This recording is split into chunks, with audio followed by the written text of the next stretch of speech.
Informasi lebih lanjut lagi pemirsa terkait dengan bagaimana penanganan dari kerusuhan aksi demonstrasi yang terjadi beberapa waktu lalu di wilayah Jakarta. Kita telah terhubung secara virtual dengan narasumber yaitu Kasubdit Penmas AKBP Reonald Simanjuntak. Halo, selamat sore Bapak Reonald. Selamat sore Mbak.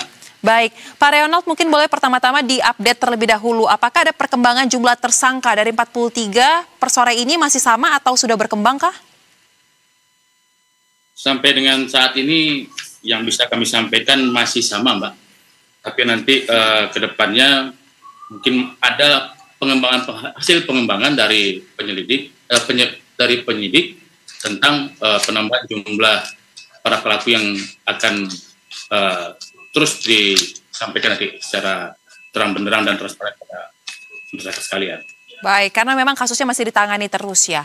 Lantas, bagaimana terkait dengan proses hukum terhadap 43 tersangka yang sudah ditetapkan ini, Pak? Apakah sudah diputuskan juga terkait dengan mereka yang di bawah umur akan seperti apa mekanismenya? Ya, dari 43 tersangka ini kita kan membagi menjadi dua klaster. Yang pertama adalah klaster penghasut, ya. Yang kedua adalah klaster perbuatan anarkis. Untuk klaster penghasut ini kan ada 6 pelaku yang sudah kita tetapkan sebagai tersangka, kemarin sudah kita rilis. Kemudian untuk klaster kedua ini ada 38 pelaku. 38 pelaku, salah satunya diantaranya adalah anak berhadapan dengan hukum. Lagi 38 pelaku yang ditahan, ya. Salah satunya adalah anak yang berhadapan dengan hukum. Nah, untuk anak yang berhadapan dengan hukum, ini kita tidak lakukan penahanan. Jadi kita serahkan ke orang tua dan yang bersangkutan menjalani wajib lapor selama proses penyidikan ini berjalan. Demikian, Mbak. Baik, lantas untuk yang lainnya yang sudah memenuhi batas umur, ini semua ditahan di satu lokasi yang sama di Polda Metro Jaya atau tersebar di sejumlah kantor polisi di bawah wilayah naungan Polda Metro Jaya, Pak? Ya, ini ditangani oleh Polda Metro Jaya, Pak. Ditangani oleh Polda Metro Jaya. Ya, 6 orang dan 37 jadi yang kita tahan, Pak. Karena yang satu kan anak di bawah anak yang berhadapan dengan hukum, yang masih di bawah umur.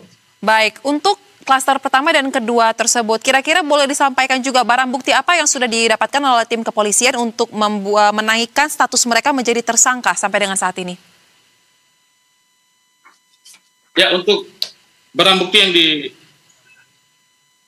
didapatkan oleh para penyelidik, ya, yang untuk 6 orang yang dengan kategori klaster kasus tersebut ialah mulai dari akunnya, ya, akun dengan inisial IG, ya, akun dengan inisial T itu sudah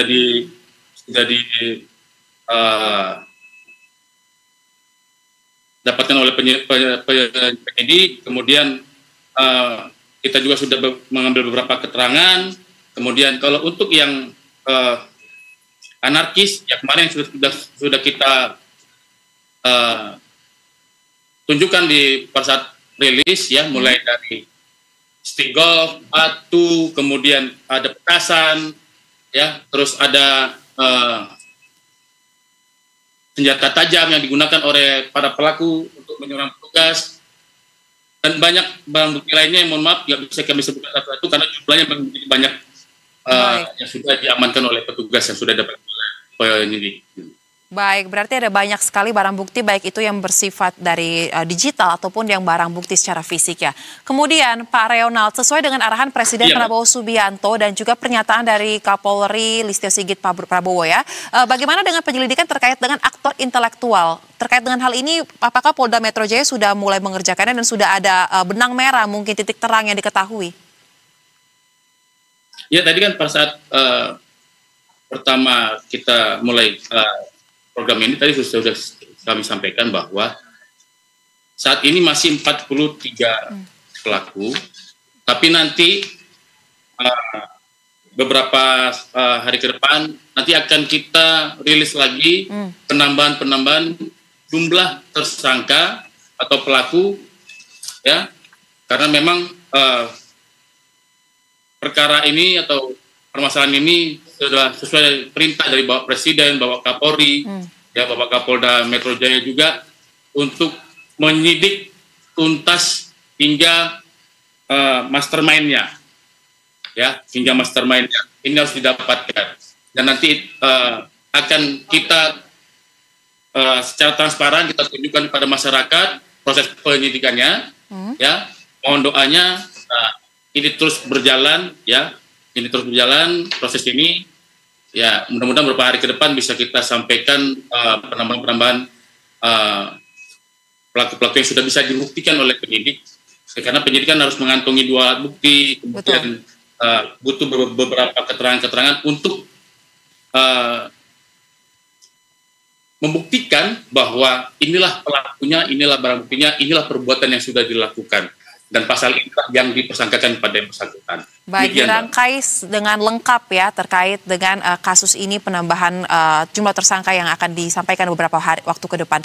Baik, kami akan nantikan terus perkembangan dari penanganan terkait dengan kerusuhan dalam aksi unjuk rasa yang terjadi beberapa waktu terakhir. Terima kasih Kasubdit Penmas Polda Metro Jaya, AKBP Reonald Simanjuntak telah berbagi informasi bersama kami di Berita 1 Sore. Salam sehat, selamat kembali beraktivitas.